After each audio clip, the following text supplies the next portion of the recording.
नमस्कार मित्रांनो, स्वागत आहे तुमचं शिवभूषण या चॅनलवरती। मित्रांनो, इथे आपण कवी भूषणांच्या अनेक वेगवेगळ्या छंदांचा अभ्यास करत असतो, आस्वाद घेत असतो। त्याचबरोबर छत्रपती शिवाजी महाराजांच्या अनेक पराक्रमावरती ज्या काही गोष्टी घडल्या त्याविषयी देखील जाणून घेण्याचा प्रयत्न या ठिकाणी आपण करत असतो। मित्रांनो, छत्रपती शिवाजी महाराजांनी स्वराज्याची निर्मिती करत असताना अनेक धारकरी एकजुटीने जुळवले।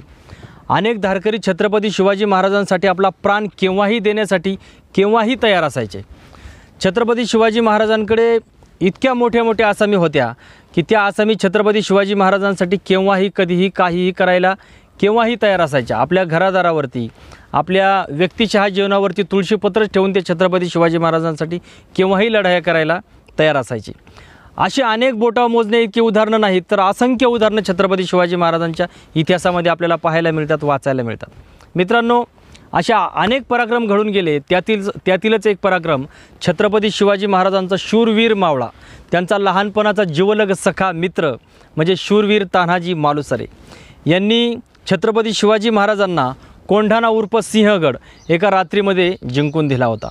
आपल्या स्वतःच्या मुलाचं लग्न जवळ आलेलं असताना या बाप माणसाने म्हणजे एका मुलाचे ते वडील होते, वरबाप होते, परंतु या सर्व गोष्टी आपल्या व्यक्तिशः कुटुंबाच्या आनंदाच्या सर्व गोष्टी बाजूला ठेवून छत्रपती शिवाजी महाराजांसाठी आपलं स्वराज्य उभं राहावं यासाठी आणि नुकताच छत्रपती शिवाजी महाराजांचा राज्याभिषेक जवळ आलेला असताना हा कोंढाणा स्वराज्यामध्ये सामील होणं अत्यंत आणि नितांत गरजेचं होतं असं ज्यावेळी छत्रपती शिवाजी महाराज भर दरबारामध्ये सांगतात आणि हाच दरबार चालू असताना तान्हाजी मालुसरे या दरबारामध्ये येतात आणि तान्हाजी मालुसरेंच्या कानावर ही गोष्ट पडते की छत्रपती शिवाजी महाराज स्वतः खासे ह्या लढाईवर निघालेले आहेत। मित्रांनो, अनेकांचं वाचन छत्रपती शिवाजी महाराजांच्या इतिहासाविषयी आहे, परंतु आपल्याला तान्हाजी मालुसरेंनी हा कोंढाणा गड जिंकला हे सर्व ज्ञात आहे, सर्वांना माहीत आहे। परंतु या अगोदर या लढाईसाठी छत्रपती शिवाजी महाराज स्वतः जातीनिशी जाणार होते, परंतु तान्हाजी मालुसरेंच्या आग्रहास्तव छत्रपती शिवाजी महाराजांनी लढाईला जाण्याचं थांबवलं आणि तान्हाजी मालुसरेंना तो विडा दिला, कारण तान्हाजी मालुसरेंनी शिवाजी महाराजांना खूप मोठा आग्रह केला होता। आपल्या स्वतःच्या मुलाचं लग्न पाठीमागे ठेवलं, म्हणून आजही आपल्या मुखामध्ये आपल्या तोंडामध्ये ती म्हण आहे की आधी लगीन कोंढाण्याचं मग रायबाचं, म्हणजे माझ्या मुलाचं लग्न मी नंतर करेल, परंतु आधी स्वराज्यासाठी हा गड स्वराज्यामध्ये सामील करून घेईन। आणि झालंही तसंच। तान्हाजी मालुसरेंनी आपला शब्द तंतोतंत पाळला। एका काळ्या भिन्न भयान रात्री काळ्या पाषाणातला कडा चढवून तान्हाजी मालुसरे या कोंढाणा गडावरती गेले, उदयभान राठोडाला ठार केलं आणि वर्मी घाव लागल्याने त्या ठिकाणी तान्हाजी मालुसरे देखील धारातीर्थी पडले। याच प्रसंगावरती उत्तर प्रदेशातील कवी भूषण यांनी ब्रजभाषेमध्ये काव्य रचून ठेवलेलं आहे।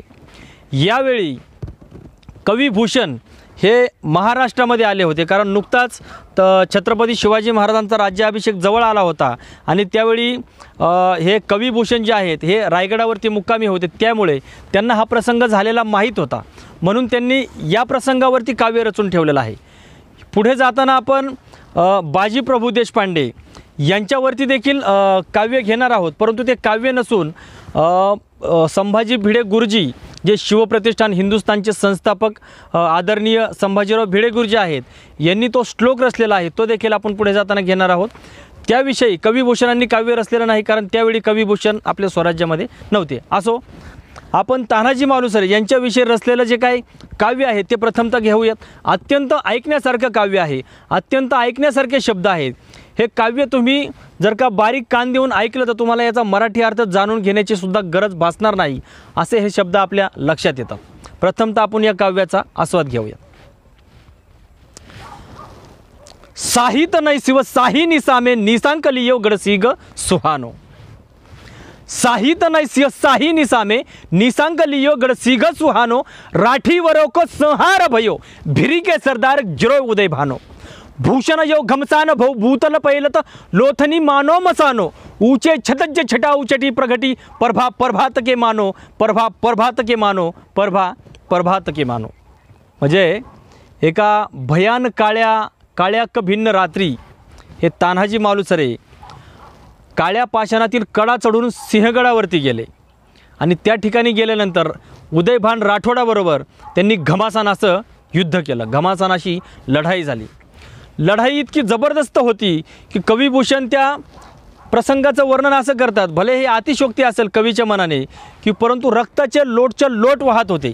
अक्षरशः इतका गनिम त्या ठिकाणी धारातीर्थी पडला होता. आपले सुद्धा मावळे त्या ठिकाणी काही धारातीर्थी पडले होते.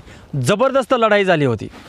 कविभूषण हे छत्रपती शिवाजी महाराजांच्या समकालीन आहेत आणि या छंदामधून आपल्याला एक नोंद अचूकपणे मिळून जाते. बारकाईने ऐका, कविभूषण या छंदामध्ये अशी नोंद करतायत की उदयभान राठोडाचा पहिला मृत्यू झालेला आहे. म्हणजे तानाजी मालुसरेंनी पहिलं उदयभान राठोडाला ठार केलेला आहे आणि उदयभान राठोडाचा तानाजी मालुसरेंना देखील एक वर्मी घाव लागलेला आहे आणि नंतर तानाजी मालुसरे देखील त्या ठिकाणी धारातीर्थी पडलेले आहेत. त्यानंतर तानाजी मालुसरेंचे बंधू सूर्याजी मालुसरे यांनी पहाटेच्या सुमारास गवताची गंज पेटवून राजगडावरती आऊसाहेब आणि छत्रपती शिवाजी महाराज रायगडाकडे कोंढाणा गडाकडे सिंहगडाकडे नजर लावून बसले होते. डोळ्यात तेल घालून ते वाट पाहत होते की कारण ठरलंही असंच होतं, ज्यावेळी गवताची गंज पेटेल त्यावेळी तो एक इशारा होता छत्रपती शिवाजी महाराजांसाठी की फतेह झाली, म्हणजे गड आपल्या ताब्यात आला. आणि भल्या पहाटे एक सांगावा देखील धाडला गेला आणि छत्रपती शिवाजी महाराजांना तो सांगावा मिळाला की गड आपण जिंकून घेतला. शूरवीर तानाजी मालुसरेंनी गड स्वराज्यामध्ये सामील केला, परंतु तानाजी मालुसरे त्या लढाईमध्ये पडले. छत्रपती शिवाजी महाराज अत्यंत दुःखी झाले, अत्यंत त्यांना शोक आवरेना असा झाला. कारण तानाजी मालुसरे हे छत्रपती शिवाजी महाराजांच्या बालवयापासून त्यांची मैत्री होती. ज्यावेळी स्वराज्याची स्थापना करायची होती त्यावेळी ह्या विचार यायच्या अगोदरपासून छत्रपती शिवाजी महाराजांविषयी लहानपणाच्या खेळामध्ये सुद्धा हे तानाजी मालुसरे छत्रपती शिवाजी महाराजांबरोबर असायचे. त्यामुळे आपल्या स्वराज्यातील एक मोठा सरदार गेला याचं तो दुःख मोठंच होतं. परंतु आपल्याबरोबर लहानपणापासून आपला सवंगडी असणारा तानाजी मालुसरे आपल्या स्वराज्यासाठी धारातीर्थी पडला. ऐन मुलाच्या लग्नाच्या उंबरट्यावर असताना सुद्धा आपल्या स्वराज्यासाठी एवढं मोठं बलिदान दिलं. याकरिता छत्रपती शिवाजी महाराज बहुत कष्टी झाले, अशा देखील काही नोंदी आपल्याला त्या ठिकाणी पाहायला मिळतात. याच प्रसंगाचं वर्णन मित्रांनो मराठीमध्ये कोकणातील रणजित हिरलेकर सरांनी केलेलं आहे. ते देखील अत्यंत ऐकण्यासारखं आहे. लक्षपूर्वक ऐका, कान देऊन ऐका. खूप छान त्यांनी मराठी पद्य अनुवाद या छंदाचा केलेला आहे. कभिन्न काळ्या भयान रात्री निर्भयतापूर्वक, लक्षपूर्वक ऐका. कभिन्न काळ्या भयान रात्री निर्भयतापूर्वक काबीज केला सिंहगडाचा माथा तो निशंक. रजपूत राठोडांचा झाला पुरा संहार. रजपूत राठोडांचा झाला पुरा संहार. तुंबळ समरी ठार जाहला उदयभान सरदार. घमासान ते समर भयंकर किती झालगत प्राण. प्रवाहात रक्ताच्या होते देह किती निप्राण. गवताच्या त्या गंजी पेटल्या तीच खुण्याची वाट. उंच गडाच्या सज्जामधुनी प्रगटे रम्य पहाट. पहा मित्रांनो, किती सुंदर शब्दामध्ये रणजित हिरलेकरांनी देखील याचा मराठी पद्य अनुवाद या ठिकाणी करून ठेवलेला आहे. माझा तर हा मराठी पद्य अनुवाद अत्यंत आवडतीचा आहे. अत्यंत छान वाटतं हे ऐकताना मला सुद्धा. मित्रांनो, दुसरा प्रसंग नुकताच प्रदर्शित झालेला पावनखिंड हा चित्रपट आपण सर्वांनी तो चित्रपटगृहामध्ये जाऊन नक्कीच पाहिलेला असेल.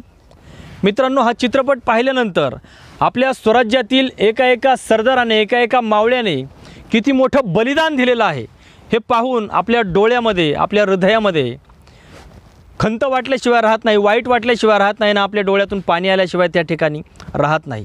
मित्रांनो, आज चित्रपटामधून जर का छत्रपती शिवाजी महाराजांचा मावळ्यांचा इतिहास आपण ऐकताना जर का आपल्याला इतका वेदना इतक्या भावना आपल्या जागृत होत असतील तर मित्रांनो, ज्या लोकांनी तो काळ अनुभवला आहे, ज्या लोकांनी स्वतः त्या ठिकाणी बलिदान दिलं आहे, ज्यांनी त्यांच्या प्राणाची आहुती स्वराज्यासाठी दिली, तो काळ कसा असेल मित्रांनो. आणि छत्रपती शिवाजी महाराजांनी अशी माणसे काय करून घडवली असतील. आपल्याला सुद्धा अनेक मित्र असतात. कुठला मित्र आज आपल्यासाठी अशी प्राणाची आहुती देऊ शकतो का हो? कदाचित आपलं उत्तर आपल्या मनामध्ये असेल. मित्रांनो, एखाद्या माणसाने आपल्यासाठी प्राणाची आहुती द्यावी त्यासाठी त्या माणसासाठी खूप काही करावं लागतं. मग छत्रपती शिवाजी महाराजांसाठी अनेक माणसे आपला जीव मुठीत घेऊन केव्हाही देण्यासाठी तयार होती. आपण अनेक इतिहासामध्ये छत्रपती शिवाजी महाराजांविषयी वाचलंच असेल. काय दिलं असं हो छत्रपती शिवाजी महाराजांनी त्या माणसांना? विचार करण्यासाठी सारखी गोष्ट आहे.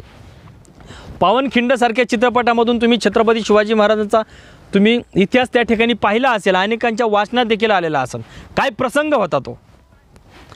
बाजीप्रभू देशपांडे, फुलाजी प्रभू देशपांडे, बांदल सैन्य या मावळे त्या ठिकाणी किती मोठी लढाई झाली, किती प्राणाच्या जीवाच्या आकंताने लढले. कशासाठी की फक्त माझा राजा गनिमाच्या ताब्यात नाही सापडला पाहिजे. मित्रांनो, खूप मोठी.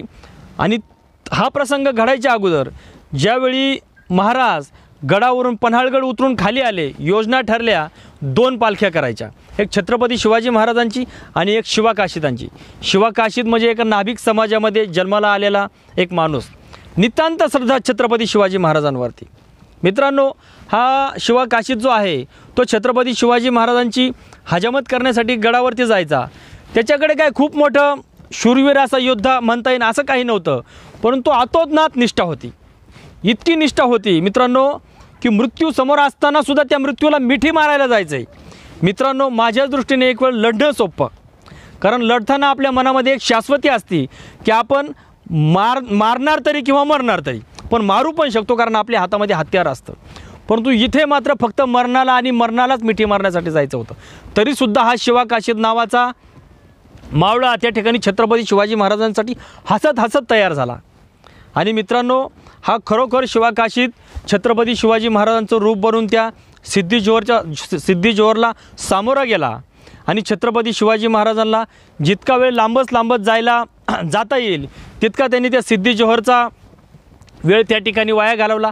नंतर सिद्धी जोहरच्या लक्षात आलं, कारण त्याचा जावाई जो आहे तो जावाई शिवाजी महाराजांची पालखी पाहिल्यानंतर किंवा त्याच्या कानावरती कुठूनतरी गोष्ट आल्यानंतर तो त्या ठिकाणी येतो आणि त्या ठिकाणी सत्यता बाहेर पडते. पण तरीसुद्धा या शिवा काशीदाच्या चेहऱ्यावरती भीतीचा लवलेशसुद्धा नाही. त्याच्या मनामध्ये फक्त एकच गोष्ट होती की मी जन्माला जरी शिवा काशीद म्हणून आलो असलो तरीसुद्धा मरताना मी शिवाजी राजे म्हणून मरणार आहे. ही गोष्ट त्याच्या मनामध्ये, त्याच्या रक्तामध्ये भिनलेली होती. केवढी मोठी निष्ठा म्हणावी लागेल ह्या शिवा काशीदांची सुद्धा. माझा या शिवा काशीदांना आणि बाजीप्रभू, फुलाजी प्रभू आणि बांदल सैन्याला माझा मानाचा त्रिवार मुजरा आहे. मित्रांनो, अशा प्राणाच्या हसत हसत बघता देणं तितकं सोपं नाही. त्याच्यासाठी फक्त मनगटामध्ये रग असून चालत नाही, मनामध्ये निष्ठा असावी लागते. असं मित्रांनो, शिवाजी महाराजांवरती बोलायचं झालं तर आपण कितीही वेळ, माझ्यासारखा माणूस कितीही वेळ चर्चा करू शकतो, कारण छत्रपती शिवाजी महाराजांचा इतिहासच तसा आहे. मित्रांनो, याही प्रसंगावरती कविभूषणांनी छंद रचलेला नाही, कारण कविभूषण यावेळी मगाशी सांगितलं त्याप्रमाणे कविभूषण हा प्रसंग घडला त्यावेळी आपल्या स्वराज्यामध्ये नव्हते, आपल्या दख्खनेमध्ये नव्हते, ते नंतरच्या काळामध्ये दख्खनेमध्ये आले.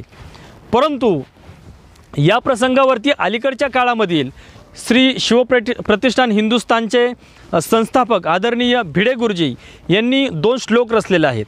त्या श्लोकामधून भिडे गुरुजींची सुद्धा या इतिहासाकडे पाहण्याची किती तळमळीची भावना आहे. ज्या लोकांनी यासाठी जे प्राणाची आहुती दिलेली आहे त्या लोकांकडे पाहण्याची तळमळ किती गुरुजींची आहे हे आपल्याला नक्कीच लक्षात येईल. आपण तो श्लोक देखील आता जाणून घेऊयात. चला तर. जगावे शिवाजी सुटावे जिवंत, स्वये बैसतो मृत्यूच्या पालखीत, शिवा काशीदांच्या धरे जो पथाला, मराठा म्हणावे अशा वाघराला, शिवा काशीदांचा असामान्य त्याग, मलाही असा लाभू दे कर्मयोग, असे मागतो नित्य तुळजा पदाला, मराठा म्हणावे अशा वाघराला, फुलाजी प्रभू आणि बाजी प्रभूंना, तसा चित्ती ध्या तो शिवा काशीदांना, सदा सिद्ध त्रैवतनु झोकण्याला, मराठा म्हणावे अशा वाघराला.